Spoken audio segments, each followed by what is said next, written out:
Hello dear children, welcome to grammar class. So children, in the previous class we have completed the chapter of homophones. So आप बहुत सारे नए new chapters सीख रहे हैं. Homophones आपको याद है ना? Homophones are the words which sound same but they are different in meaning. So बहुत अच्छा chapter था, बहुत छोटा सा chapter था, मगर आपको बहुत ध्यान से उसको रिवाइज करना है. Okay? We have completed exercises from the book also. Now in the today's class we are going to start with the new chapter, chapter 12, prepositions. क्या नाम है चैप्टर का? Prepositions. Prepositions. Prepositions. बहुत ध्यान से सीखना है. हमने ये चैप्टर को सीनियर में भी पढ़ा है, फर्स्ट में भी पढ़ा है. In, on, under. So these are the basic prepositions you have already studied in senior KG and first class. Okay. Now in this class you are going to study more about prepositions. आप इस class में कुछ नए prepositions के बारे में सीखने वाले हैं. Okay children? So there are some figures here. Actually कुछ picture draw करके कुछ examples बनाए गए हैं. You have to look at them very carefully. So what is there in the first picture? पहले picture में आपको क्या दिखता है? There is a box and inside the box there is a ball. एक box के अंदर ball है. कहाँ पर है ball? बॉक्स के अंदर. Okay, in the first picture a ball is in the box. Now number 2, second picture, there is a table and on the table there is a book. एक table है जिसके ऊपर एक किताब रखी हुई है. कहां पर है किताब? टेबल के ऊपर. Okay, now in the third picture you can C a bed. एक बेड है और बेड के नीचे एक टॉय कार है, एक खिलौना है कार का. So where is the toy? Toy car कहां पर है? बेड के नीचे. आप भी जब घर में कई बार खेलते हैं तो आपकी चीजें सब बेड के नीचे चली जाती है ना. So under the bed. A toy car is under the bed. Bed के नीचे. Now number fourth picture. So यहाँ पे आपको क्या नजर आ रहा है? ध्यान से देखिए. एक एरोप्लेन है जो माउंटेन्स के ऊपर से उड़ रहा है. जब एरोप्लेन उड़ता है तो वो कई चीजों के ऊपर से गुजरता हुआ जाता है. सो यहाँ पे इस पिक्चर में आपको क्या नजर आ रहा है? Aeroplane is flying over the mountains. पर्वतों के ऊपर से एरोप्लेन उड़ रहा है. पर्वतों के ऊपर. So over. Okay. So children, in the next picture you can C a bird near the flower pot. एक गमले के पास एक बर्ड है. गमले के आसपास ही वह घूम रहा है. So near. In the next picture a cat is behind the door. एक दरवाजे के पीछे बिल्ली खड़ी है. A cat behind the door. So behind मतलब पीछे. So in all the pictures you can see यहाँ पे किसी ना किसी चीज की जगह के बारे में बताया जा रहा है. अब यहाँ पे किसके बारे में बात कर रहे हैं? बॉल के बारे में. And where is the ball? In the box. Ball कहां पर है? बॉक्स के अंदर. In the next sentence we are talking about book. हम बुक के बारे में बात कर रहे हैं. एंड बुक कहां पर है? On the table. In the third picture we are talking about a toy car. एक खिलौने के बारे में कार जो कि बेड के नीचे है. Next picture we are talking about a plane. हम एरोप्लेन के बारे में बता रहे हैं कि वह पर्वतों के ऊपर से उड़ रहा है. So a plane flies over the mountains.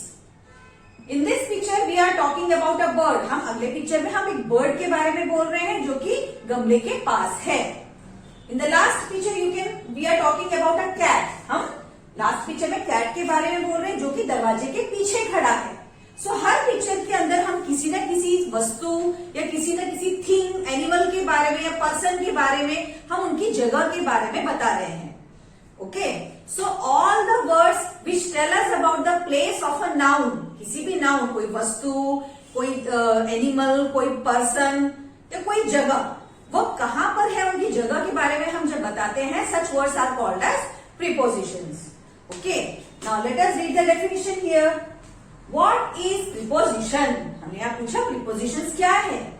The word which shows the position of something or someone is called prepositions. ऐसे शब्द जो किसी व्यक्ति, किसी वस्तु, किसी पशु की जगह के बारे में, वह कहां पर पाए जा रहे हैं अभी. ओके, प्रेजेंट टाइम वो कहां पर है, उनकी जगह के बारे में जो वर्ड्स हमें बताते हैं, ऐसे शब्दों को हम प्रीपोजिशंस कहते हैं. Okay, example in, on, under, behind, outside, outside मतलब बाहर. Okay, children are outside the classroom. बच्चे क्लासरूम के बाहर हैं. Okay, we study in the classroom. Inside the classroom, हम क्लासरूम के अंदर पढ़ते हैं.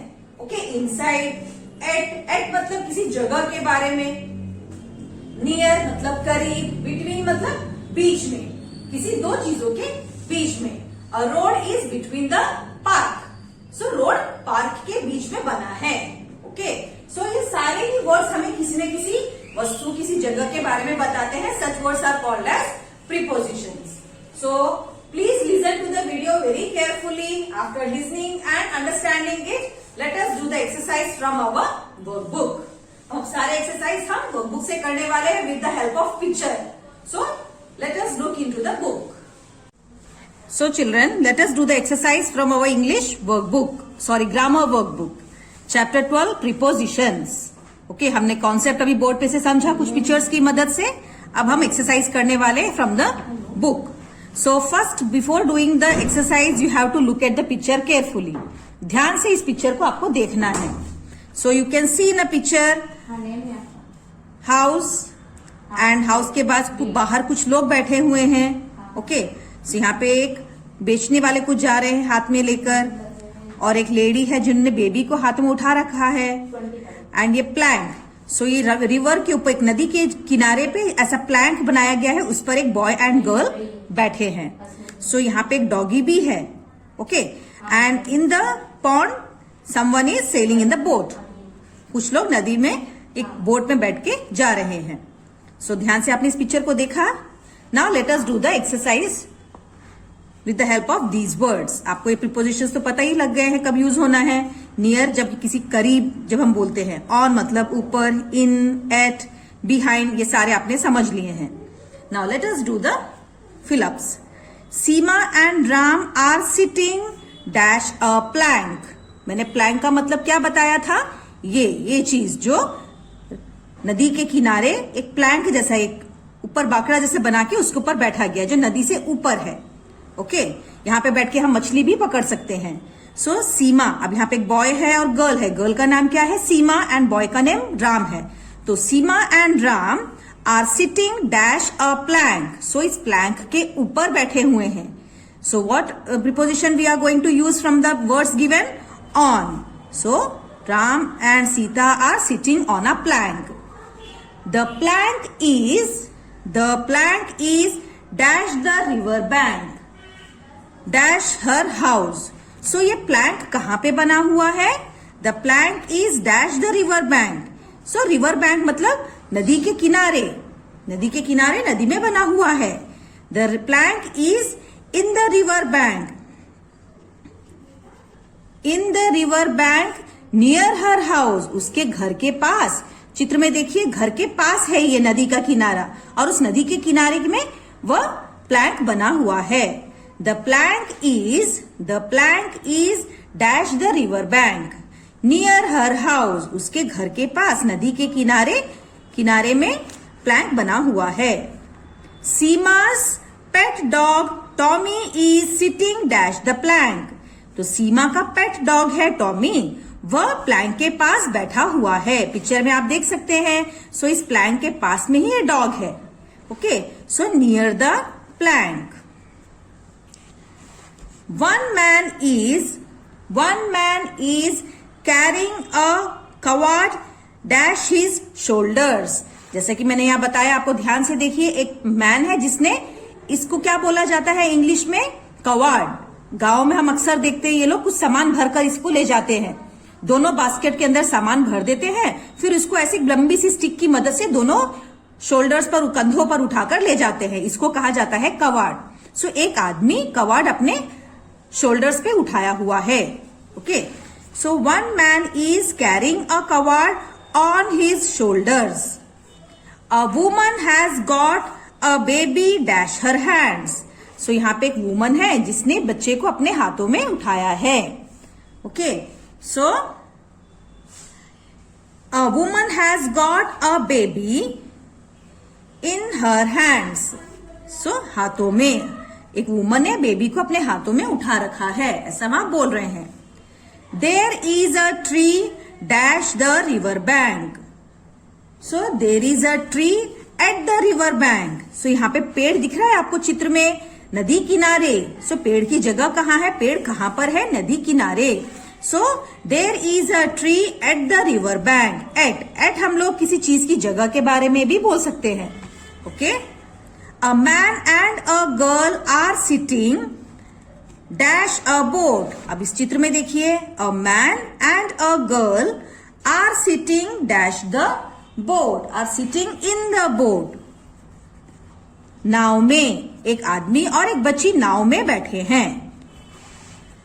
The girl has an car dash her hands. So girl के हाथ में, यहाँ पे गर्ल के हाथ में एक छोटी सी कार है. So the girl has an car. So there is a spelling. So children, here there is a spelling mistake. I think so it should be car. यहाँ पे और बताया गया है. In her hands. OAR or. So next, all the people in the picture are dash the house. So इस घर में देखिए सारे लोग घर के बाहर बैठे हुए हैं. कोई भी इस खिड़की के अंदर से या दरवाजे में नजर नहीं आ रहा है. सब घर के बाहर बैठे हैं. So all the people in the house in the picture are outside the house. OUT out SIDE outside the house. So इस तरह आपको चित्र की सहायता से इन फिलअप्स को कंप्लीट करना है. ओके चिल्ड्रन, समझ में आ गया आपको. इसको कहा जाता है प्लैंक. और ये प्लैंक कहाँ है, किनारे में, नदी के ऊपर बना हुआ है. ओके, और ये दोनों कहाँ पे है, नाव में, नाव के अंदर बैठे हैं. सो इन आएगा. यह सारे लोग घर के बाहर बैठे हैं, इसलिए आउटसाइड द हाउस. इन्होंने इस कवाड़ को अपने शोल्डर्स पे, अपने भुजाओं पर उठाया हुआ है, इसलिए हम क्या कहेंगे, ऑन द शोल्डर्स. यहाँ पे लेडी ने बेबी के अपने हाथों में उठा रखा है, in the hands. Okay children, with the help of this picture you have to complete the exercise. In the next exercise, underline the preposition in the following sentences. नीचे दिए गए वाक्यों में ध्यान से पढ़ते हुए prepositions को अंडरलाइन करिए. ऐसा बोला गया है. The map is on the wall. ध्यान से सुनिए. The map is on the wall. Map दीवार पर लगी है. सो कहां पर है मैप, दीवार के ऊपर. So on the wall. On is preposition. यहां पे हमें मैप की जगह पता चलती है कि मैप कहां लगाई गई है. सो दीवार पर. Next, the pen is under the chair. The pen is under the chair. यहां पे किसके बारे में बात हो रही है, पेन के बारे में. सो पेन कहां पर है, चेयर के नीचे. Okay, so under is the preposition here. Number 3, the roof is about the floor. The roof is about the floor. ध्यान से सुनिए. द रूफ, रूफ मतलब छत. ओके, अबाउ मतलब ऊपर. फ्लोर, फ्लोर मतलब हमारे नीचे की जमीन. सो छत जमीन के ऊपर है. Okay, above. The floor is below the roof. अब फ्लोर कहां पर है, हमारे घर के अंदर की जो जमीन होती है, जमीन किधर है, छत के नीचे आती है. So below. ओके, बिलो मतलब नीचे, अबाउ मतलब ऊपर. The cow is in the water. Cow कहां पर है, पानी में. ओके, वॉटर के अंदर बैठी हुई है. सो इन द वॉटर. इन हमारा प्रीपोजिशन है. The boat is by the river. The boat is by the river. So यहाँ पे बोट कहां पर है, नदी में, नदी में जा रही है. Okay, so by. The wall is around the compound. Around, around क्या मतलब क्या आएगा यहाँ पे, चारों ओर. Okay, the wall is around the compound. Compound मतलब हमारे घर का जो बॉर्डर होता है, जहां तक हमारे घर फैला हुआ है, उसके चारों ओर कंपाउंड बना हुआ है, दीवार बना हुआ है. So around. अराउंड मतलब चारों ओर. Next number 8, the house is among the trees. The house is among the trees. So among आपके लिए नया प्रीपोजिशन है, सो आपको ध्यान रखना है. अबाउ मतलब ऊपर, बिलो मतलब नीचे. ओके, अराउंड मतलब चारों ओर. अमॉन्ग मतलब क्या है, कई सारे पेड़ों के बीच, जंगलों के बीच. ओके, कई सारे पेड़ों के बीच में घर बना हुआ है. सो अमॉन्ग. घर कहां पर है, पेड़ों के बीच में एकदम. Okay, so among. Rama is beside Arjun. So Rama is beside Arjun. Beside का मतलब यहाँ पे क्या है, बाजू में। सो रामा कहां पर है, अर्जुन के बाजू में है। So beside. Ganpat is with his brother. Ganpat is with his brother. So Ganpat कहां पर है, अपने भाई के साथ। गणपत किसके साथ है, विथ हिज ब्रदर। विथ हमें बताता है कि गणपत अपने भाई के साथ में है। Okay, so with is a preposition. यहाँ पे गणपत की प्रस्तुति की जगह पता चलती है कि गणपत अपने भाई के साथ में है। I am going to Pune. I am going to Pune. So मैं कहां जा रही हूं, आई मतलब अपने बारे में जब हम कुछ कह रहे हैं। सो कहां पे जा रहे हो आप, पुणे। सो टू हमें बताता है कि मैं कहां पर जा रही हूं। So Pune. He sat upon the chair. He sat upon the chair. वह चेयर के ऊपर बैठा है। अपॉन कहां बैठा है, चेयर के ऊपर। So upon is a preposition. Humpty Dumpty sat on a wall. Humpty Dumpty कहां बैठे हैं, वॉल के ऊपर। ऑन दीवार के ऊपर बैठे हैं Humpty Dumpty. Little Jack Horner sat in a corner. So little Jack Horner ये एक बॉय है, ये कहां पर बैठा है, सैट मतलब बैठना। सो कहां बैठा है, एक कॉर्नर में, मीन्स किसी कोने में बैठा हुआ है। इन a corner, I N in, कोने में। Okay. I sat between Rama and Harry. So मैं रमा और हैरी के बीच में बैठा हूं, दो व्यक्तियों के बीच में। So between, between is a preposition. Next, I often spoke to Rama. I often spoke to Rama. मैं अक्सर रमा से बातें करता हूं, ऐसा यहां बोल रहे हैं। सो किससे बात करता हूं, टू रमा। सो टू हमें बताता है कि हम किससे बात कर रहे हैं। Okay children. Number 17, Rustam lives in Mumbai. Rustam lives in Mumbai. Rustam कहां रहता है, मुंबई में। सो इन हमें बताता है कि कौन सी जगह में रह रहा है Rustam. Okay. 18, the dog left over the wall. The dog left over the wall. So left मतलब लेटना। सो डॉग कहां पर है, कहां लेटा हुआ है, दीवार के ऊपर। So over. We shall play after dinner. So हमें डिनर के बाद खेलना है। कब खेलना है, आफ्टर डिनर, रात के खाने के बाद। After. Do not walk before me, walk after me. यहां पे ऐसा कह रहे हैं, मेरे आगे मत चलो, मेरे पीछे चलो। Before me. So before and after are the prepositions. Now अब आपको मैंने 20 यहां पे सॉल्व कर दिए हैं। Remaining 10 please do them in a homework and later you can check from PDF. बहुत ध्यान से सेंटेंस को रीड करते हुए, कॉन्सेप्ट को समझने के बाद आपको एक्सरसाइज सॉल्व करना है। Okay children, so till then bye bye.